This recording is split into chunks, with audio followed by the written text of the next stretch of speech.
நீ என்னவாக வேண்டும் என்று நினைக்கிறாயோ அதுவாகவே ஆகிவிடுவாய். நான் சொல்லலை, விவேகானந்தர் சொல்றார். எவ் உயிர் எப்படி எண்ணின அவ் உயிர்க்கு அப்படி அளித்தருள் அருட்பெருஞ்சோதி என்கிறார் ராமலிங்க அடிகளார்.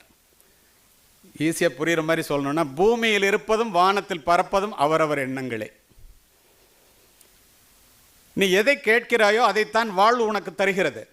அதனால் பெரிதினும் பெரிதுகள் சொல்லுபவன் பாரதி. எண்ணிய எண்ணியாங்க எய்துவர் எண்ணியர் தென்னியராகப் பெறின் வள்ளுவன். ஒரு மனிதனை உயர்த்துவது அவனுடைய சிந்தனை தான் ரூசோ. மனிதர்கள் தங்களுடைய எண்ணங்களுக்கு ஏற்பவே உயர்ந்த நிலையிலும் தாழ்ந்த நிலையிலும் வாழ்கிறார்கள் எமர்சன். உன்னுடைய ஆன்மா எவ்வளவு சக்தி வாய்ந்தது என்பதை நீ அறிந்து நீ முதலில் நம்பு. உன்னிடமிருந்து எப்படிப்பட்ட பேராற்றல் வெளிப்படுகிறது என்பதை அப்போது நீ காண்பாய் சொல்லுபவர் விவேகானந்தர். இதை ஏன் சொல்றேன்னா, வாட் எவர் எ மைண்ட்